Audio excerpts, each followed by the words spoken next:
आइए जानते हैं पूरे बिहार की हर छोटी बड़ी खबर सिर्फ 15 मिनट में। लेकिन उससे पहले आप हमें कमेंट में जरूर बताइए कि ये वीडियो आप बिहार के किस जिले और किस गांव से देख रहे हैं। गृह मंत्री बनने के बाद तारापुर पहुंचे सम्राट चौधरी। रोड शो में उमड़ा जन सैलाब। गृह मंत्री और उप मुख्यमंत्री सम्राट चौधरी पहली बार तारापुर पहुंचे तो जनता ने भव्य स्वागत किया। खुले जीप में रोड शो करते हुए उन्होंने कहा कि बिहार में दबंगों और अपराधियों का बोलबाला नहीं चलेगा।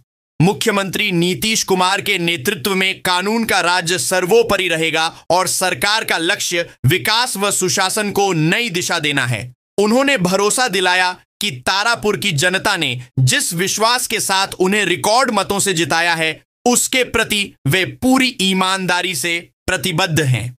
क्षेत्र के समग्र विकास के लिए योजनागत तरीके से काम होगा और हर कदम जनता को सीधे लाभ पहुंचाएगा।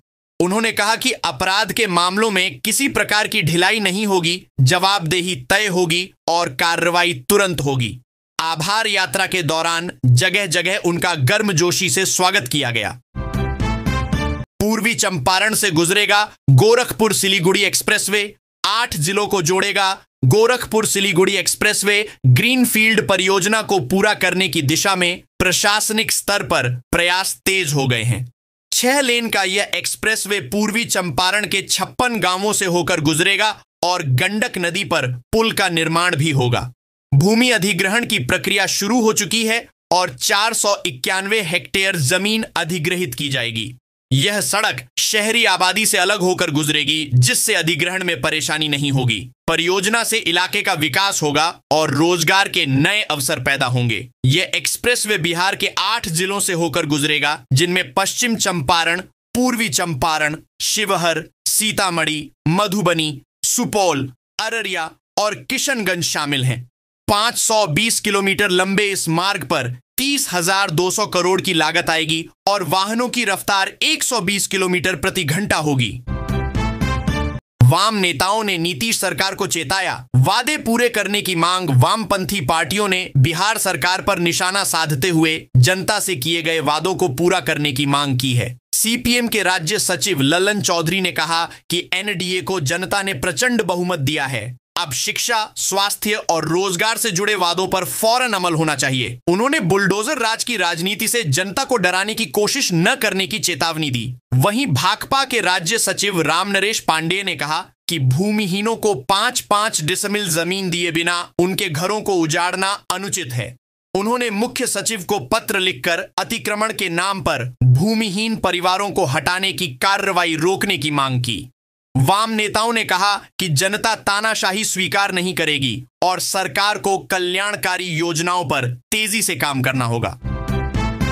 बिहार में चौंकाने वाली रिसर्च। 6 जिलों की माताओं के दूध में मिला यूरेनियम। महावीर कैंसर संस्थान के नेतृत्व में हुए अध्ययन में बिहार के 6 जिलों की 40 धात्री माताओं के दूध में यूरेनियम पाया गया है। यह रिसर्च 2021 से 2024 के बीच किया गया, जिसमें नाइपर हाजीपुर, एम्स दिल्ली और जियोलॉजिकल सर्वे ऑफ इंडिया की टीम शामिल रही। कटिहार जिले में अधिकतम 5.25 माइक्रोग्राम प्रति लीटर और न्यूनतम 4.035 माइक्रोग्राम दर्ज किया गया। माताओं के घरों के पानी के नमूने भी जांचे गए और बच्चों के ब्लड में भी यूरेनियम मिला है। 70% बच्चों में यूरेनियम पाया गया, लेकिन किसी तरह के क्लिनिकल लक्षण नहीं मिले। विशेषज्ञों ने कहा कि मां का दूध अमृत है और बच्चों को बीमारियों से लड़ने की शक्ति देता है। उन्होंने सरकार से बड़े स्तर पर योजना बनाने और क्लिनिकल स्टडीज की जरूरत पर जोर दिया। पटना से चोरी कर वैशाली में बेच रहे वाहन। 6 बदमाश गिरफ्तार। पटना पुलिस की विशेष टीम ने सोमवार को वैशाली के राघोपुर से वाहन चोरी गिरोह के सरगना राजा कुमार सहित 6 बदमाशों को गिरफ्तार किया।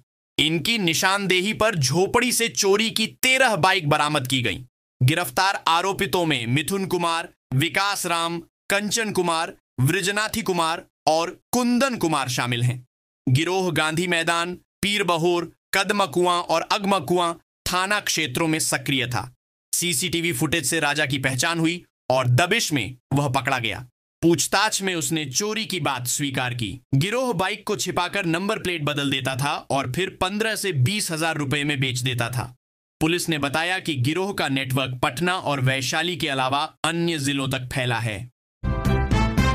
मुकेश सहनी का बीजेपी और पीएम मोदी पर हमला। वीआईपी सुप्रीमो मुकेश सहनी ने बिहार चुनाव में हार के बाद प्रधानमंत्री नरेंद्र मोदी और भाजपा पर तीखा हमला बोला।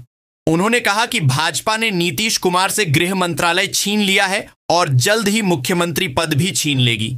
सहनी ने आरोप लगाया कि बिहार में लोकतंत्र खत्म कर दिया गया है और जनता को गुलामी की ओर धकेला जा रहा है।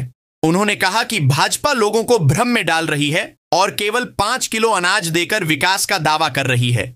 सहनी ने कहा कि नागरिकों को सोचना होगा कि जनता का राज चलेगा या मोदी जी का। पश्चिम बंगाल में बाबरी मस्जिद की आधारशिला रखने के ऐलान पर भी उन्होंने भाजपा एक को जिम्मेदार ठहराया और कहा कि हिंदू मुसलमान की राजनीति भाजपा को सूट करती है। बिहार में बिजली व्यवस्था होगी दुरुस्त। नई सरकार के गठन के बाद ऊर्जा विभाग ने निर्बाध बिजली आपूर्ति को प्राथमिकता दी है। पूरे बिहार में 150 से अधिक पावर सब स्टेशन बनाए जाएंगे। South Bihar power distribution company limited 70 और north Bihar power distribution company limited 80 sub station बनाएगी। इनमें 1 दर्जन पटना और आसपास के क्षेत्रों में होंगे। मुख्यमंत्री नीतीश कुमार ने प्रगति यात्रा के दौरान जनता के फीडबैक के आधार पर इन योजनाओं की घोषणा की थी। कैबिनेट से मंजूरी मिलने के बाद निविदा प्रक्रिया पूरी हो चुकी है। जून जुलाई तक बड़ी संख्या में सब स्टेशन का निर्माण पूरा करने का लक्ष्य है। अधिकारियों ने बताया कि नए बसे इलाकों में बिजली की गुणवत्ता सुधारने और शिकायतों का त्वरित निष्पादन सुनिश्चित करने के लिए यह कदम उठाया गया है। फैक्ट्रियों का निरीक्षण करते दिखे मुख्यमंत्री नीतीश कुमार। विधानसभा चुनाव में जीत के बाद मुख्यमंत्री नीतीश कुमार ने सोमवार को हाजीपुर औद्योगिक क्षेत्र का दौरा किया। उन्होंने रूसी सैनिकों के लिए जूते बनाने वाली competence exports private limited factory का निरीक्षण किया और उत्पादन क्षमता बढ़ाने पर जोर दिया। इसके अलावा उन्होंने न्यू जील फैशन वियर की जैकेट निर्माण इकाई और ब्रिटानिया बिस्कुट फैक्ट्री का भी अवलोकन किया। ब्रिटानिया में स्थानीय श्रमिकों की अधिकता देखकर मुख्यमंत्री खुश हुए। उन्होंने कहा कि अब बिहार में ही रोजगार के अवसर पैदा होंगे। वैशाली विधायक सिद्धार्थ पटेल ने बताया कि सरकार नए उद्योगों की स्थापना और मौजूदा उद्योगों के विस्तार में मदद करेगी। मुख्यमंत्री का यह दौरा औद्योगिक विकास और युवाओं को सम्मानजनक रोजगार दिलाने की दिशा में अहम माना जा रहा है। तेज प्रताप यादव का तंज है ना मोदी नीतीश का जादू। नीतीश कुमार ने अपने मंत्रिमंडल में उपेंद्र कुशवाहा के बेटे दीपक प्रकाश को मंत्री बनाया है। बिना चुनाव लड़े मंत्री बनने पर सियासत गर्मा गई है। जनशक्ति जनता दल अध्यक्ष तेज प्रताप यादव ने सोशल मीडिया पर फोटो साझा कर नीतीश और मोदी को जादूगर बताया। उन्होंने लिखा कि सासाराम में जमानत जब्त कराने वाले निर्दलीय प्रत्याशी राम नारायण पासवान के काउंटिंग एजेंट बने दीपक प्रकाश अब मंत्री बन गए। आमतौर पर चुनाव जीतने या एमएलसी होने पर ही मंत्री पद मिलता है, लेकिन दीपक प्रकाश न चुनाव लड़े न एमएलसी हैं। उनके मंत्री बनने से उपेंद्र कुशवाहा पर परिवारवाद का आरोप लगा है। तेज प्रताप ने इस मुद्दे को आधार बनाकर पीएम मोदी और सीएम नीतीश पर निशाना साधा। बिहार में बालू खनन पर सख्ती। प्रदेश में 3 महीने की रोक हटने के बाद बालू खनन शुरू हो चुका है, लेकिन खान एवं भूतत्व विभाग को शिकायतें मिली हैं कि बंदोबस्तधारी तय सीमा से अधिक गहराई तक खनन कर रहे हैं। विभाग ने सभी जिलों 3 महीने की रोक हटने के बाद बालू खनन शुरू हो चुका है, लेकिन खान एवं भूतत्व विभाग को शिकायतें मिली हैं कि बंदोबस्तधारी तय सीमा से अधिक गहराई तक खनन कर रहे हैं। विभाग ने सभी जिलों के खनिज विकास पदाधिकारियों और सहायक निदेशकों को पत्र जारी कर जांच के निर्देश दिए हैं। कहा गया है कि पर्यावरण स्वीकृति से बाहर खनन गलत है और दोषियों पर कार्रवाई होगी। जिन घाटों की नीलामी नहीं हुई है उनकी नई नीलामी की व्यवस्था की जाएगी। अवैध खनन रोकने के लिए सघन जांच होगी और पकड़े जाने पर पुलिस केस दर्ज किया जाएगा। विभाग ने स्पष्ट किया है कि नियमों का उल्लंघन करने वालों पर सख्त कार्रवाई होगी और घाटों की निगरानी बढ़ाई जाएगी। अगले 48 घंटे में बढ़ेगी ठंड। राज्य में ठंड ने दस्तक दे दी है। रविवार को पटना सहित 28 जिलों में तापमान गिरा। किशनगंज में न्यूनतम तापमान 12.3 डिग्री सेल्सियस दर्ज हुआ। मौसम विभाग 12.3 डिग्री सेल्सियस दर्ज हुआ। मौसम विभाग ने अगले 48 घंटे में न्यूनतम तापमान में 1 से 3 डिग्री गिरावट की संभावना जताई है। सुबह हल्का कोहरा रहेगा और उत्तरी भाग में घना कोहरा छाएगा। दिन में धूप निकलने से मौसम सामान्य रहेगा। विशेषज्ञों ने बताया कि ठंड के साथ बच्चों में बीमारियों का खतरा बढ़ रहा है। RSV वायरस, न्यूमोनिया और ब्रोंकियोलाइटिस के मामलों में वृद्धि हुई है। छोटे बच्चों में सर्दी, खांसी, बुखार और सांस लेने में परेशानी बढ़ रही है। डॉक्टरों ने माता पिता को सतर्क रहने और हल्की समस्या को भी नजरअंदाज न करने की सलाह दी है। चुनावी हार से ज्यादा बेचैन RJD बिहार विधानसभा चुनाव में करारी हार के बाद राजद वोट चोरी को कारण मान रहा है। तेजस्वी यादव और राहुल गांधी ने पहले से ही इस आरोप को दोहराया था। चुनाव परिणाम बताते हैं कि राजद का परंपरागत मुसलमान यादव समीकरण दरक गया है। एनडीए ने उन क्षेत्रों में भी जीत दर्ज की जहां यह समीकरण 100% निर्णायक था। राजद के हिस्से की 2/3 सीटों पर जीत हार का अंतर बेहद कम रहा। रणनीतिकारों को चिंता है कि भविष्य में समीकरण में थोड़े बदलाव से भी जीत संदिग्ध हो जाएगी। लोकनीति और CSDS के अध्ययन के अनुसार जिन क्षेत्रों पर राजद आश्वस्त था, उनमें से 80% पर अब एनडीए काबिज है। यह स्थिति राजद के लिए गंभीर राजनीतिक संकेत मानी जा रही है। ग्रामीण बैंक कर्मियों का विरोध प्रदर्शन। ग्रामीण बैंक कर्मचारियों ने केंद्र सरकार की नीतियों के खिलाफ देशव्यापी विरोध का ऐलान किया है। बिहार ग्रामीण बैंक ऑफिसर्स फेडरेशन की बैठक में तय हुआ कि संसद के शीतकालीन सत्र के दौरान 700 जिलों में प्रदर्शन होगा। ऑल इंडिया ग्रामीण बैंक ऑफिसर्स एसोसिएशन के महासचिव DN त्रिवेदी ने कहा कि सरकार की एक राज्य एक ग्रामीण बैंक नीति से संख्या घटकर 28 रह गई है और अब IPO जारी करने की तैयारी है। इससे निजीकरण का खतरा है। उन्होंने आरोप लगाया कि FDI सीमा 20 से बढ़ाकर 49% करने की योजना है। साथ ही 29 श्रम कानूनों को 4 लेबर कोड्स में बदलने से श्रमिकों के अधिकार 20 से बढ़ाकर 29% करने की योजना है। साथ ही 29 श्रम कानूनों को 4 लेबर कोड्स में बदलने से श्रमिकों के अधिकार कमजोर हुए हैं। बैठक में नई कार्यकारिणी बनी और ब्रह्मेश्वर कुमार अध्यक्ष चुने गए। RJD ने 32 भोजपुरी गायकों को भेजा नोटिस। राजद ने पार्टी और नेताओं के नाम का उल्लेख कर हिंसक व उकसाऊ गीत गाने वाले 32 गायकों को नोटिस भेजा है। इनमें भोजपुरी गायक टुनटुन यादव सहित मैथिली मगही के कलाकार भी शामिल हैं। नोटिस में कहा गया है कि स्पष्टीकरण नहीं देने पर मानहानि का मुकदमा दायर होगा। चुनाव अभियान के दौरान इंटरनेट मीडिया पर ऐसे गाने वायरल हुए थे जिनमें जंगल राज की आशंका को बल मिलता था। राजद का कहना है कि इन गीतों से पार्टी की छवि धूमिल हुई है। नोटिस में पूछा गया है कि नाम और प्रतीक चिन्ह के उपयोग की अनुमति क्यों नहीं ली गई। पार्टी ने चेतावनी दी है कि आगे से लालू प्रसाद या तेजस्वी यादव का नाम लेकर गाना या वीडियो बनाना मानहानि के दायरे में आएगा। महिलाओं को नकदी और जंगल राज के मुद्दे ने किया JSP का नुकसान। जन सुराज पार्टी ने रविवार को चुनाव परिणामों की समीक्षा बैठक की। पराजित प्रत्याशियों ने कहा कि महिलाओं को दिए गए 10,000 रुपए और जंगल राज की वापसी की आशंका ने पार्टी को नुकसान पहुंचाया।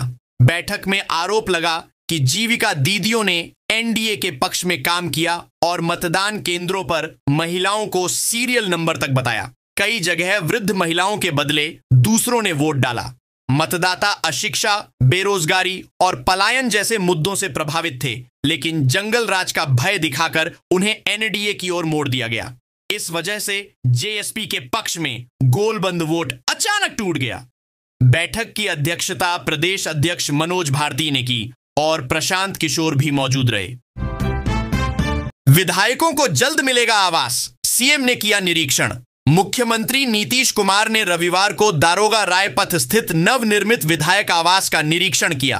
उन्होंने कहा कि आवास का निर्माण बेहतर तरीके से हुआ है और शीघ्र ही विधायकों को निर्वाचन क्षेत्र संख्या के आधार पर आवंटन कर दिया जाएगा। CM ने JP गंगा पथ के सौंदर्यीकरण कार्य का भी जायजा लिया। निरीक्षण के दौरान उन्होंने अधिकारियों से कहा कि पथ के किनारे बनने वाले पार्क में रेलिंग लगाई जाए ताकि लोग सुरक्षित रह सकें। मुख्यमंत्री ने कहा कि गंगा पथ से लोगों को आवागमन में सहूलियत हो रही है।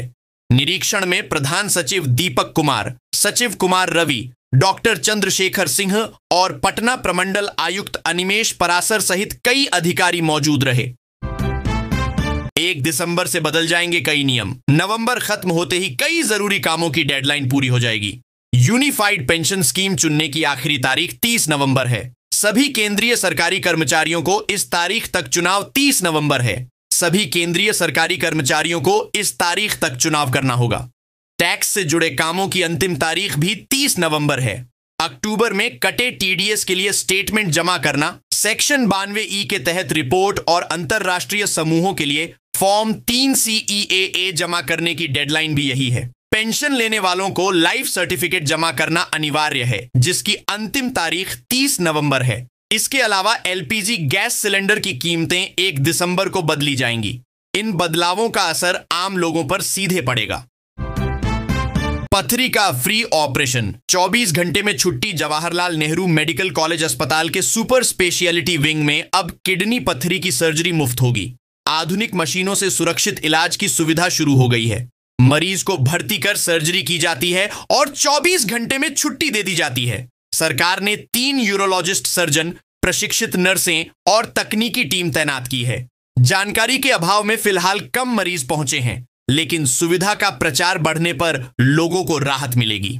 अस्पताल उपाधीक्षक डॉक्टर अजय कुमार ने बताया कि सभी संसाधन उपलब्ध हैं और मरीजों को तुरंत इलाज मिल रहा है। नवनिर्मित अस्पताल भवन में पानी टपकने की समस्या भी जल्द ठीक की जाएगी। भागलपुर में धार्मिक स्थल पर तोड़फोड़। भागलपुर के मधुसूदनपुर थाना क्षेत्र के मनोहरपुर मोड़ स्थित धार्मिक स्थल पर असामाजिक तत्वों ने प्रतिमा को क्षतिग्रस्त कर माहौल बिगाड़ने की कोशिश की, लेकिन पुलिस और समाज के बुद्धिजीवियों की तत्परता से विवाद शांत हो गया। मौके पर DSP 2 राकेश कुमार, थाना अध्यक्ष सफदर अली और 3 थानों की पुलिस तैनात है। CCTV फुटेज की जांच कर दोषियों की पहचान की जा रही है। प्रशासन ने कहा कि किसी प्रकार का विवाद नहीं है और लोग सहयोग कर रहे हैं। भारी पुलिस बल की मौजूदगी से स्थिति नियंत्रण में है। मुजफ्फरपुर में शादी समारोह में बवाल। जैतपुर थाना क्षेत्र के शेख धनवत गांव में शादी समारोह विवाद का कारण बन गया। भरत महतो की बेटी की शादी सुरेश महतो के पुत्र लक्ष्मण महतो से तय थी। समारोह में बारातियों और लड़की पक्ष के बीच विवाद हुआ और मारपीट तक पहुंच गया। नतीजतन बारात बिना दुल्हन लौट गई। इसके बाद अफवाह फैली कि दूल्हे का अपहरण हो गया है।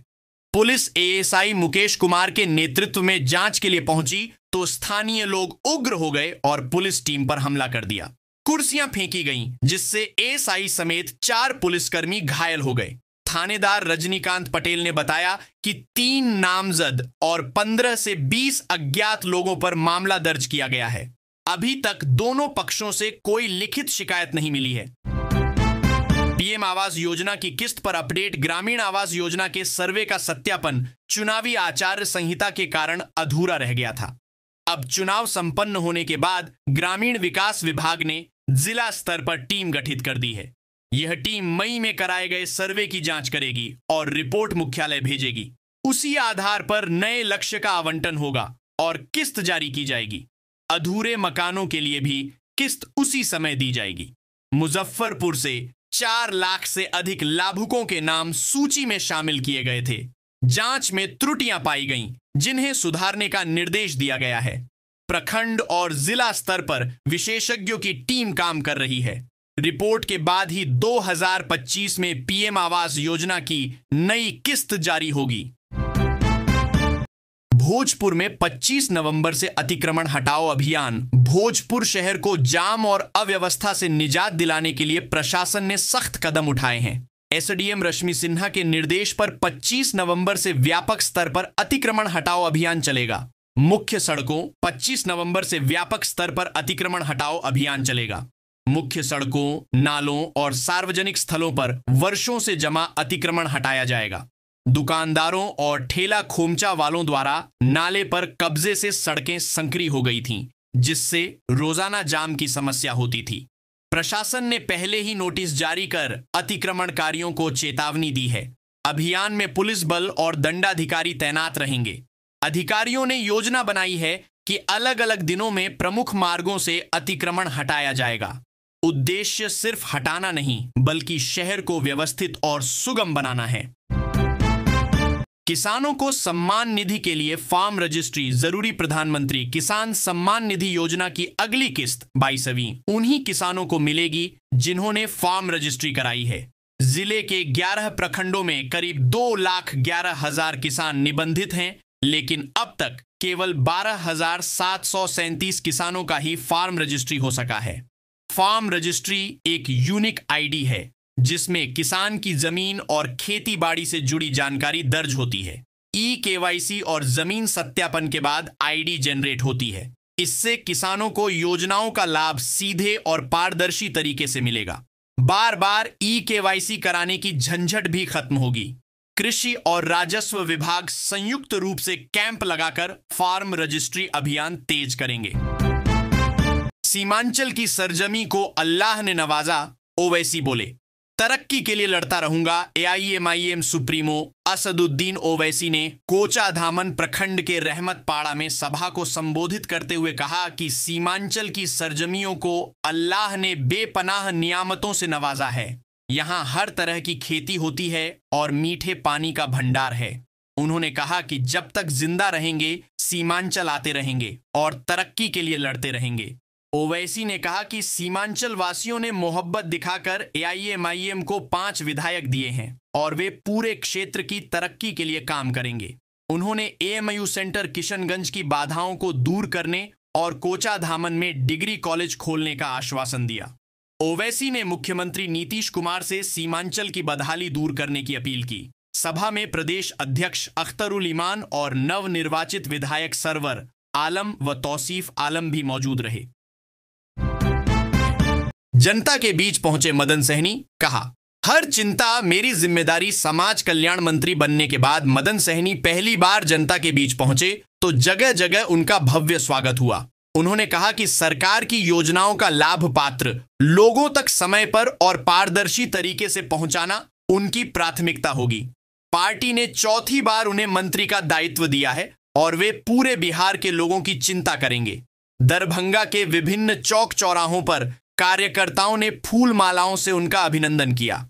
भाजपा जिला अध्यक्ष आदित्य नारायण मन्ना के नेतृत्व में भी सैकड़ों कार्यकर्ताओं ने पुष्प वर्षा कर स्वागत किया। सहनी ने कहा कि यह सम्मान केवल उनका नहीं बल्कि जदयू के हर कार्यकर्ता का है। उन्होंने बहादुरपुर विधानसभा के विकास में कोई कमी न आने देने का संकल्प जताया। मौके पर सांसद गोपाल जी ठाकुर और अशोक यादव ने भी उन्हें बधाई दी।